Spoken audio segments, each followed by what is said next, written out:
Scotty. With the Trump-Putin meeting in question, we're joined now by Nebojsa Malic, RT web producer, and Caleb Maupin. Caleb, you are following this for RT International in New York. Why do you believe President Trump would wait and make this announcement now, especially, as Scotty noted, after he just a few hours ago was talking about meeting Putin? Yes, there's been no big change in the situation regarding the sailors. That's the official reason that Trump gave on Twitter for canceling the meeting. But there's been no change. There's been no dramatic development. Everything was planned to proceed. The meeting was going to take place as expected. And now, at the last minute, people are saying, it appears, and we see on Twitter, Trump saying that this meeting is off. Now, people are reading things into this. This is making people think there's something else going on here. Now, people are looking into the fact that it appears that in court, where Michael Cohen just made a plea deal, we have some revelations regarding Trump Tower and the negotiations regarding a Trump Tower being built in Moscow continuing. And people are wondering if at this point maybe it's just not strategic for Donald Trump to be photographed with the Russian president. Now, we know what happens in the aftermath of every meeting between these two world leaders. The U.S. mainstream media goes into an overdrive with its narrative about Trump and Russia collusion and all kinds of allegations, and we know where they go every time these two leaders meet. So people are wondering if this is more a strategic PR decision on the part of the White House and has not really much to do with sailors. Neb, what's your opinion on that point? Because then the next question is, well, why did this agreement come down today? Is that timing not odd? Well, if this is PR, it's incredibly stupid PR, because here's Trump insisting on enforcing the security of the U.S. border and then denying Russia to do the same with its border on sea, which makes him look foolish. It also makes him look doubly foolish for buckling to pressure to cancel the meeting, because all of his opponents and critics have been saying, oh, cancel the meeting over Ukraine. It sounds to me like a snap decision driven by his advisors more than driven by his instincts, although I'm obviously not in his head. But if it's a PR move, it's an incredibly stupid one. Right, especially when you think about the fact Trump was making that point about refugees while Putin and the Russian state is responding to armed ships coming into a sea. Caleb, some analysts pointed out the skirmishes on the seas may have been provoked in order to sabotage this meeting to begin with. Does that theory make sense to you?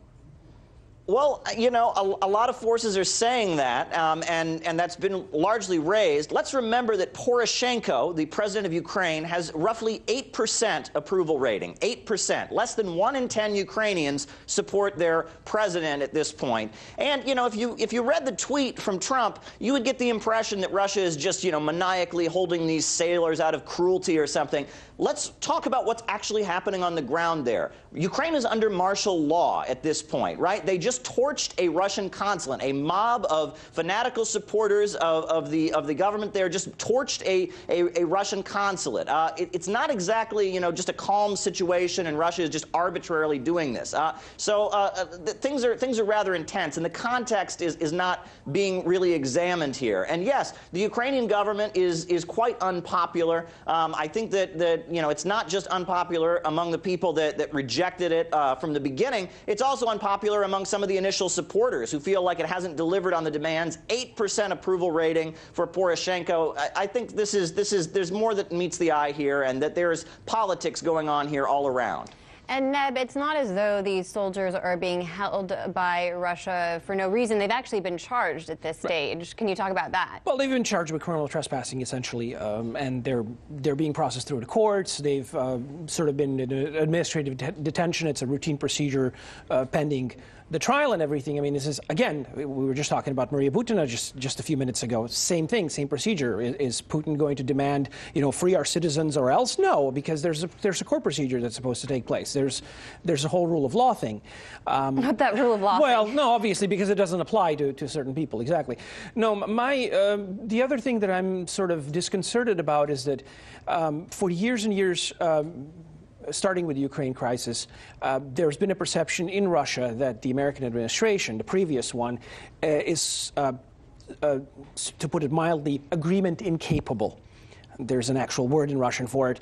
And unfortunately, this seems to be extending to this current administration, despite all the hopes on both sides of the planet that there might be some sort of way to breach the impasse.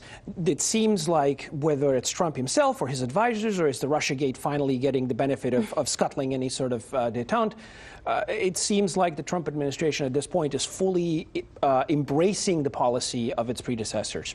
And very sad. Caleb, talk about that excitement. What was at stake with this meeting if it had indeed taken place? Two very powerful leaders from two major countries playing in the world, and yet they can't even discuss mutual cooperation or anything, it seems.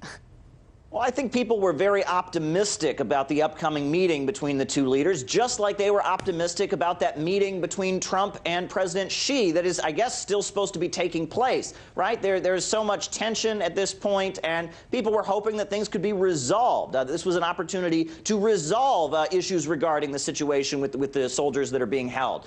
So I think people are greatly disappointed. You don't solve problems by not talking. And that seems to be what everyone can agree on, a sad day for diplomacy. Caleb Maupin, RT International correspondent, and RT producer Neboja